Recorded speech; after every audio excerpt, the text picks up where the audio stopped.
നമസ്കാരം. Raf talk ഫുട്ബോളിലേക്ക് എവർക്കും സ്വാഗതം.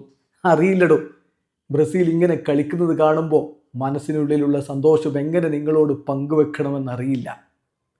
യെസ്, ചിലരൊക്കെ കമൻ്റ് ഇടുന്നത് കണ്ടു, ഞാൻ കണ്ടടാ ആ പഴയ ബ്രസീലിനെ എന്ന്.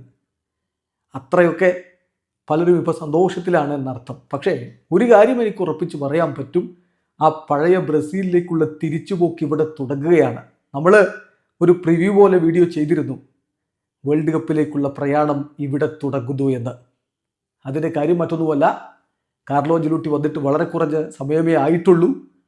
വേൾഡ് കപ്പ് ക്വാളിഫയർ മത്സരങ്ങൾ കഴിഞ്ഞു. ഇനി ഈ ഫ്രണ്ട്ലി മത്സരം മുതൽ അടുത്ത വേൾഡ് കപ്പിനുള്ള ടീം ഒരുക്കലാണ്. ആഞ്ചലോട്ടിയുടെ, കാർലിറ്റോയുടെ കൃത്യമായ വിഷൻ അനുസരിച്ച് ബ്രസീൽ മുന്നോട്ട് പോവുകയാണ്.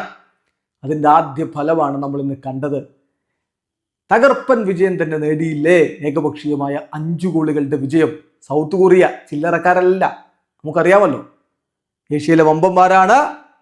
വേൾഡ് റാങ്കിങ്ങിൽ 23-ാം സ്ഥാനത്ത് നിൽക്കുന്ന ടീമാണ്. അപ്പൊ അത്ര കുഞ്ഞൻ ടീമെന്ന് ആരും പറയേണ്ടതില്ല. സൗത്ത് കൊറിയയെ പോലെ വളർന്നു വരുന്ന ഫുട്ബോൾ ശക്തിക്കെതിരെ, ഏഷ്യയിലെ വമ്പൻ ശക്തിക്കെതിരെ നേടിയിട്ടുള്ള വിജയമാണിത്. അതും ബ്രസീലും മനോഹരമായി കളിച്ചുകൊണ്ട് നേടിയ വിജയം. ടീം വർക്കിൽ പൂത്ത വിജയമെന്ന് ഞാൻ പറയും. കാരണം അതിലെ പല ഗോളുകളും അത്രമേൽ മികച്ചതായിരുന്നു, അത്രമേൽ ആധിപത്യത്തോടെ ടീം കളിച്ചു.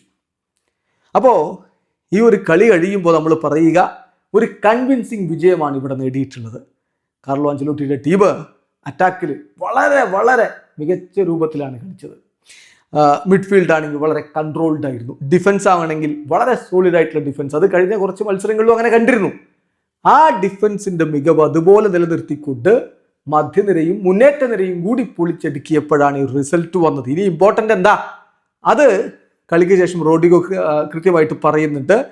അദ്ദേഹം പറഞ്ഞു, സോളിഡ് ഡിഫൻസ് എന്നുള്ളത് ഇമ്പോർട്ടൻ്റ് ആയിരുന്നു, അത് നമുക്കുണ്ടായിരുന്നു. എല്ലാവരും ഡിഫൻസിനെ ഹെൽപ്പ് ചെയ്യുന്നു. ഗ്രാജുവലി അറ്റാക്കും ഇപ്പോൾ വർക്ക് ചെയ്യുകയാണ്. So that's what happened today എന്ന് അദ്ദേഹം പറയുന്നു. അതുപോലെ മറ്റൊരു ഹീറോയായ യുവതാരം എസ്റ്റവായോ വില്യൻ പറയുന്നു, ഇനി നമ്മൾ ഈ ഒരു ഫേസിനെ കീപ്പപ്പ് ചെയ്യുകയാണ് വേണ്ടത് എന്ന്. തീർച്ചയായിട്ടും ഈ മൊമെന്റം നഷ്ടപ്പെടുത്താതെ മുന്നോട്ട് പോവാൻ പറ്റണം. കളിയിൽ ബ്രസീലിന്റെ പ്ലേയിങ് 11 നമ്മൾ ഇന്നലെയൊക്കെ റിപ്പോർട്ട് ചെയ്ത പോലെ തന്നെയാണ് ആഞ്ചലോട്ടി ടീമിനെ ഇറക്കിയത്.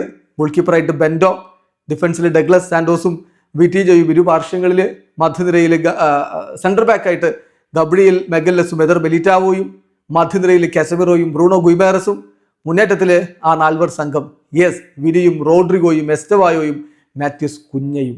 ഇത് ആഞ്ചലോട്ടി നേരത്തെ പ്ലാൻ ചെയ്തതാണ്. അത് തന്നെ ഇന്ന് അദ്ദേഹം കളിക്കളത്തിലേക്ക് വിട്ടു. 4-2-4 ഫോർമേഷനുമായിട്ട് ബ്രസീൽ ഇറങ്ങി. തുടക്കം മുതൽ പൊളിച്ചെടുക്കുകയായിരുന്നു പറഞ്ഞാൽ അതിമനോഹരമായിട്ടുള്ള നീക്കങ്ങളിലൂടെയാണ് ഗോളുകളൊക്കെ പിറന്ന് നോക്കുക.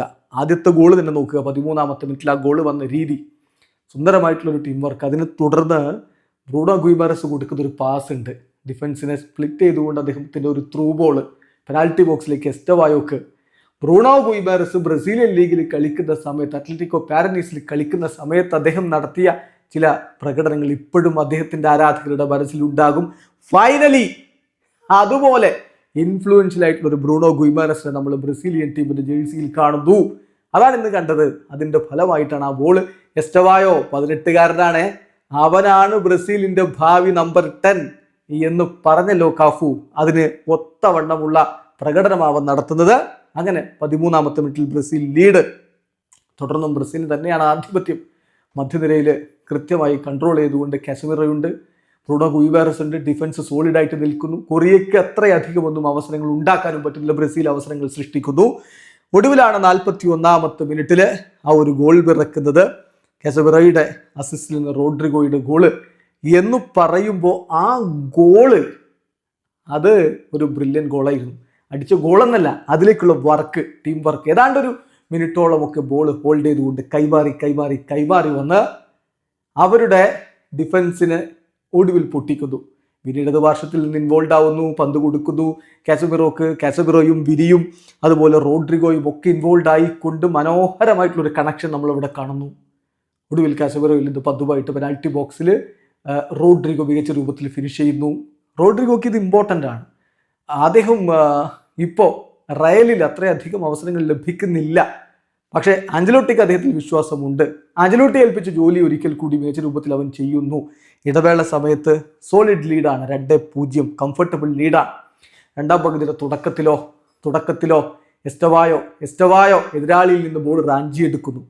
അത് ആ ഗോള് കൊറിയൻ ഡിഫൻഡറുടെ മിസ്റ്റേക്കാണ്, സമ്മതിച്ചു. പക്ഷേ അതിലേക്കുള്ള ആ ഒരു അഗ്രഷൻ കാണിച്ചല്ലോ, അത് റാഞ്ചി എടുക്കാനുള്ള ഒരു അഗ്രഷൻ, ആ ഒരു മൈൻഡ് സെറ്റ്, ആ ഒരു മനോഭാവം, എതിരാളികളെ അൺഫോഴ്സ്ഡ് എററിലേക്ക് പുഷ് ചെയ്യുക, അത് എസ്റ്റവായോ ഈ ചെറിയ പ്രായത്തിൽ ചെയ്യുന്നുണ്ട്. അവൻ ആ ബോൾ റാഞ്ചി എടുത്തിട്ട് പെനാൽറ്റി ബോക്സിൽ നിന്ന് കയറിയിട്ട് അതങ്ങ് ഗോൾ അടിക്കുകയാണ്. സോ 47ാമത്തെ മിനിറ്റിൽ തന്നെ ബ്രസീൽ വീണ്ടും ഗോൾ അടിച്ചു. തൊട്ടു പിന്നാലെയാണ് വിനിയുടെ അസിസ്റ്റിൽ നിന്ന് റോഡ്രിഗോയുടെ ഗോൾ പിറക്കുന്നത്. ആ വിനിയുടെ അസിസ്റ്റ് വരുന്നതും ഈ പറഞ്ഞ പോലെയൊക്കെ തന്നെയാണ്. കാസമിറോയും വിനിയും ഒക്കെ ഇൻവോൾവ് ആയിക്കൊണ്ടുള്ള നീക്കമാണ്. അതിൽ നിന്നാണ് റോഡ്രിഗോയുടെ ഗോൾ പിറക്കുന്നത്. സോ ബ്രസീലിന്റെ അറ്റാക്കിങ് ഒരുപോലെ തന്നെ സിങ്കായി അത് വർക്കാവുന്ന കാഴ്ച. അപ്പൊ ആഞ്ചലോട്ടി ഇതാ ഇന്നലെ പ്രീ മാച്ച് പ്രസ് കോൺഫറൻസിലും പറഞ്ഞിരുന്നത്, സെപ്റ്റംബറിലെയും ജൂണിലെയും ടീമിന്റെ പ്രകടനത്തിൽ ഡിഫൻസിൽ ഞാൻ സംതൃപ്തനാണ്. ഇനി ബോൾ കൈവശമുള്ളപ്പോ എങ്ങനെ കളിക്കണം അതിലാണ് ഇംപ്രൂവ്ഡ് ആവേണ്ടത്. അറ്റാക്ക് മികച്ച രൂപത്തിലേക്ക് വരേണ്ടതുണ്ട്. നമുക്ക് മികച്ച ഇൻഡിവിജ്വൽ ക്വാളിറ്റിയുള്ള താരങ്ങളുണ്ട്, അവർ സ്റ്റെപ്പ് ചെയ്യേണ്ടതുണ്ട്, അവരിൽ നിന്ന് സ്റ്റാൻഡ് ഔട്ട് പെർഫോമൻസ് വരേണ്ടതുണ്ട് എന്ന്. അതാണ് നമ്മൾ ഇന്ന് കണ്ടത്. അതിന്റെ റിസൾട്ട് ആയിട്ടായിരുന്നു ഈ 4-0 നമ്മൾ കണ്ടത്. കളി പുരോഗമിക്കവേ ഇരു ടീമിലും മാറ്റങ്ങളൊക്കെ സംഭവിക്കുന്നുണ്ടായിരുന്നു. പക്ഷെ 77ാമത്തെ മിനിറ്റിൽ വിനിയുടെ ഗോൾ കൂടി വരുന്നു. വിനി ഒരു ഗോൾ അർഹിച്ചിരുന്നു, അത് അദ്ദേഹം നേടി. അവിടെ മാത്യൂസ് കുഞ്ഞയുടെ സംഭാവന കൂടി. അപ്പോൾ മുന്നേറ്റ നിരയിലെ എല്ലാവരും ഗോൾ കോൺട്രിബ്യൂഷനാ. മാത്യൂസ് കുഞ്ഞ ഡിഫൻസിൽ എതിരാളികളുടെ നീക്കത്തിൽ നിന്ന് ബോൾ നമ്മൾ ബ്രസീൽ റാഞ്ചി എടുത്തിട്ട് ആ ഒരു മുന്നേറ്റത്തിന് വഴി മരുന്നിടുമ്പോൾ മാത്യൂസ് കുഞ്ഞ നീട്ടിക്കൊടുക്കുന്ന പന്ത്, ആ പന്തിനൊപ്പം ഓടി വിനിക്കൊപ്പം സൗത്ത് കൊറിയയുടെ ഡിഫൻഡർ ഉണ്ട്. സൗത്ത് കൊറിയയുടെ ഡിഫൻഡർക്ക് വിനിയെ ഓടി തോപ്പിക്കാൻ പറ്റിയില്ല. വിനി ആ ബോൾ എടുത്തുകൊണ്ട് പോകുമ്പോൾ ആ ഡിഫൻഡറൊപ്പം ഉണ്ട്, ഒന്ന് വെട്ടി മറുഭാഗത്ത് കൂടെ അങ്ങ് കയറുമ്പോൾ ഗോൾ കീപ്പർ അവിടെ തടസ്സം നിൽക്കുന്നുണ്ട്. പക്ഷേ ലക്ഷ്യം പിഴച്ചില്ല, വിനി അത് ഗോൾ അടിച്ചു. വിനിക്കും ആ ഗോൾ ആവശ്യമുണ്ട്. ഇപ്പൊ പലതരത്തില് അദ്ദേഹത്തെ ചുറ്റും ചില വിവാദങ്ങളൊക്കെ ഇങ്ങനെ നിൽക്കുകയാണല്ലോ. അപ്പൊ ഈ ഘട്ടത്തിൽ ഒരു മാനസിക ധൈര്യമൊക്കെ വരണം. കളിക്കളത്തിൽ അദ്ദേഹം പ്രൂവ് ചെയ്യണം. അദ്ദേഹം അത് കൃത്യമായിട്ട് 77ാമത്തെ മിനിറ്റിൽ ആ ഗോൾ കൂടി അദ്ദേഹം നേടുന്നു. പിന്നെ ചില മാറ്റങ്ങൾ, വിനിക്ക് പകരം റിച്ചാലിസം വരുന്നു, ഗുയിമാരസിന് പകരം ആന്ധ്ര വരുന്നു, കുഞ്ഞക്ക് പകരം ഇഗോർ ഹീസസ് വരുന്നു. അതൊക്കെ പിന്നെ കളിയിലെ ബാക്കി ഫോർമാലിറ്റീസ് ആണ്. പക്ഷേ മനോഹരമായിട്ട് 5-0 വിജയം ബ്രസീൽ സ്വന്തമാക്കുമ്പോൾ ഇതൊരു മുന്നറിയിപ്പാണ്. കാർലിറ്റോ ബ്രസീലിനെ വീണ്ടും പഴയ ബ്രസീലാക്കി മാറ്റിയെടുക്കുകയാണ്. എതിരാളികൾ ഭയന്നേ പറ്റൂ. അപ്പം ഈ ഒരു കളിയെക്കുറിച്ച് നമ്മൾ പറയുമ്പോൾ നമ്മൾ പറഞ്ഞല്ലോ 2022 വേൾഡ് കപ്പ്, അതിനുശേഷം ബ്രസീൽ ഇപ്പോൾ ആകെ 10 ക്ലീൻ ഷീറ്റുകൾ നേടിയിട്ടുള്ളൂ. അതിൽ 4 ക്ലീൻ ഷീറ്റുകളും ആഞ്ചലോട്ടിയുടെ ഈ ടെനറിലാണ്. ആകെ 5 കളികളെ ആഞ്ചലോട്ടി ടീമിനെ പരിശീലിപ്പിച്ചിട്ടുള്ളൂ. അതിൽ 4 എണ്ണത്തിലും ക്ലീൻ ഷീറ്റുകളാണെന്ന് പറയുമ്പോൾ സോളിഡ് ഡിഫൻസ് ബ്രസീൽ കരസ്ഥമാക്കി കഴിഞ്ഞു. അറ്റാക്ക് ഇതാ ഇവിടെ ക്ലിക്ക് ആവുന്നു എന്ന് പറയുമ്പോൾ അത് പുത്തൻ പ്രതീക്ഷയാണ്. ഏതായാലും 2020 ശേഷമുള്ള ബ്രസീലിന്റെ ബിഗ്ഗസ്റ്റ് റിസൾട്ടാണ് ഇവിടെ വരുന്നത് എന്നർത്ഥം. ഡോൺ കാർലോ പണി തുടങ്ങി എന്ന് തന്നെ മനസ്സിലാക്കണം. ഇനി പലരും കുറെ കോയിൻസിഡൻസും അതുപോലെ തന്നെ സൂപ്പർസ്റ്റിഷ്യസ് ആയിട്ടുള്ള ചിന്തകളും ഒക്കെ കൂട്ടിക്കുഴക്കുന്നവരാണല്ലോ. അപ്പൊ 2002 ബ്രസീൽ ഏറ്റവും ഒടുവിൽ വേൾഡ് കപ്പ് നേടിയത്. ആ വേൾഡ് കപ്പിന് മുമ്പ് ബ്രസീൽ അത്ര പ്രിസൈസ് ആയിട്ട് ഭിന്നും പ്രകടനം നടത്തി എന്നൊന്നും ആർക്കും പറയാൻ പറ്റില്ല. പക്ഷെ വേൾഡ് കപ്പിലേക്ക് എത്തുമ്പോൾ ബ്രസീൽ നന്നായിട്ട് കളിക്കുകയായിരുന്നു.